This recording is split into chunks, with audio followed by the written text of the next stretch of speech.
Well, everyone, it's time for us to go and take a look at the iPhone 17 and compare it against the iPhone SE 2020 model and see how both these phones pretty much compare. Now, I really love the iPhone 17. I think this is a really good phone. The iPhone SE 2, I think, is one of those types of devices that pretty much, I think is a good phone, but it's not really a phone I'd recommend anybody to buy anymore, especially if a phone like an iPhone 17 is on the table. So we'll take a look at it throughout this whole entire video, but if you want to pick up this phone or some other phones that I would recommend buying this year, links will be down in the description below. You can get them from there, and you can help support the channel at the exact same time. Now, starting off with the outside of both these particular devices. The iPhone SE 2 came out back in 2020, and this was one of those phones that when I first looked at it, I was just kind of confused on, it actually wasn't that bad of a phone at that time, but it did quickly become kind of like an older, outdated type of device. So this thing was basically recycling all the parts of like an iPhone 8, but even by that point, the iPhone 8 was about 3 years old, but I did understand what Apple was kind of doing here,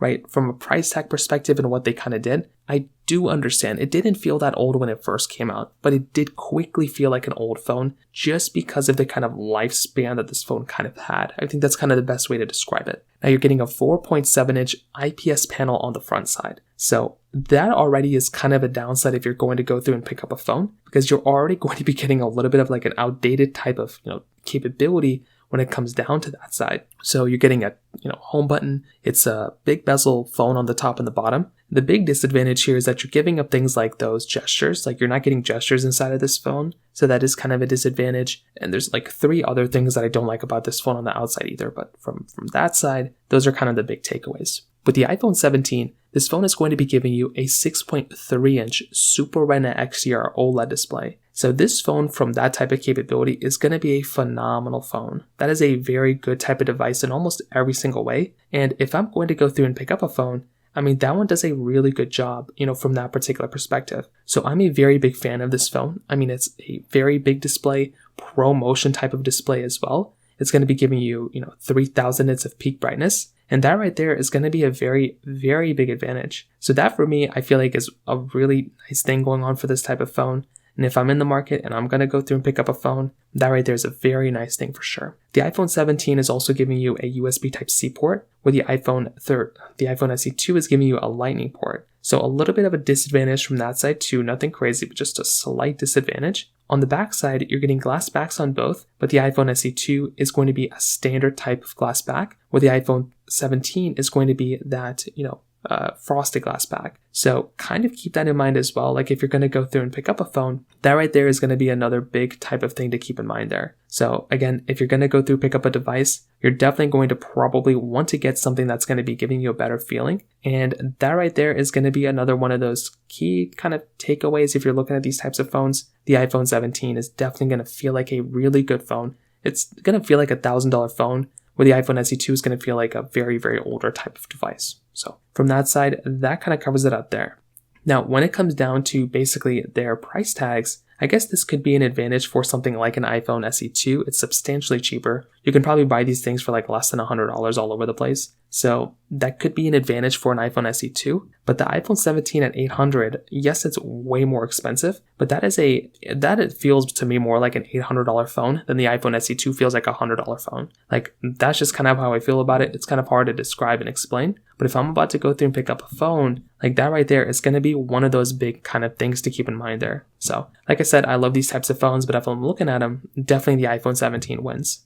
And the 17 definitely wins when it comes down to the battery department. The 17 is basically going to be giving you a very solid type of experience when it comes down to its, cameras. The SE 2 is giving you that single camera setup on the back. The iPhone 17 is giving you a dual camera setup on the back side. So this right there is going to be another very big difference, because if you're trying to get the phone that's going to be giving you a slightly better type of experience there, like I said before, I would look at something like an iPhone 17 as being a really good camera. It's giving you 4K at 60 on the front and the back. It's going to be giving you a lot more capability here and there. And those are some really big things to keep in mind there. So I feel like if I'm looking at a phone, that right there is going to be a very nice thing without a doubt. So in my personal opinion, I will definitely tell you, if I'm looking at a phone, the iPhone 17 is going to be a phenomenal phone from that particular situation.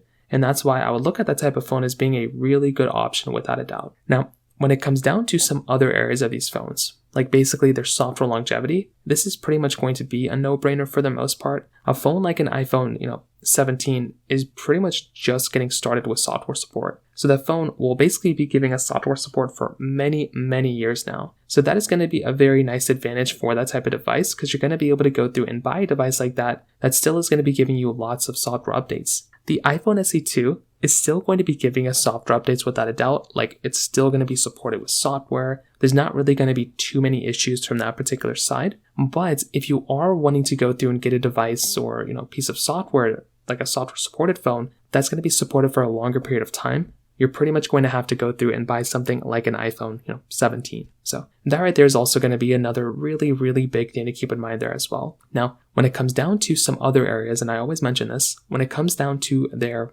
battery life, the iPhone SE2's battery life isn't really going to be that great. It's about 13 hours stated on Apple's website, and I would probably, acknowledge that. The iPhone 17 is going to be giving us up to 30 hours. So that right there also is going to be another very big change. If you're trying to look at these types of software, if you're trying to look at these types of phones and you're trying to get the phone that's going to be giving you a slightly better type of experience, the iPhone 17 is not going to be slightly better. It's going to be substantially better. That's going to be a way better type of device without a doubt in almost every single way from a battery life department than something like an iPhone, SE2.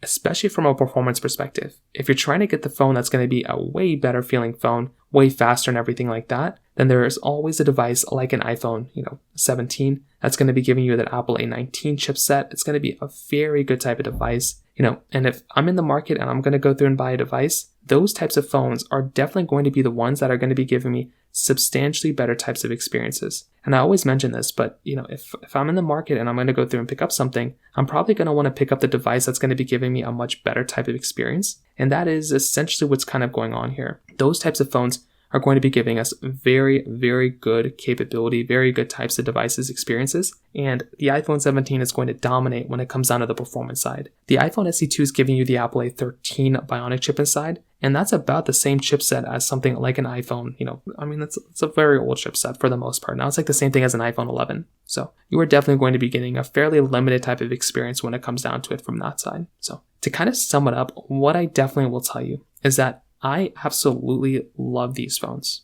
Not the SE2 that much, but I absolutely love the iPhone 17. And I feel like the 17 is a very good device. And if I'm in the market and I'm going to go through and pick up a phone, then that one is definitely one I'd recommend people to go ahead and buy, right? Like, that's a very good type of phone and I like it a lot. I would say with something like an iPhone 17, this is a slightly more expensive, right? It's going to be a more expensive type of device. And the last thing I don't want you to do is get a device that's going to be, kind of substantially more expensive if you don't need to spend money on it. That's why I kind of think with something like an iPhone SE2, if you have this phone, you can go and upgrade to something like an iPhone 13 Pro and get a really good upgrade. Like that, even though that phone is like, only a year newer than this one, that still is like a very good type of phone, a better phone in every way than an SE2. If you have a little bit more to spend, getting something like an iPhone, 14 Pro would also be very good, 15 Pro, so on and so forth. You can kind of step it up a notch a little bit each time and get a slightly better device. And I think those would be a really good option. So in my opinion, I feel like these types of devices are very good. They make a lot of sense to buy, but the 17 is definitely the one I'd recommend to buy,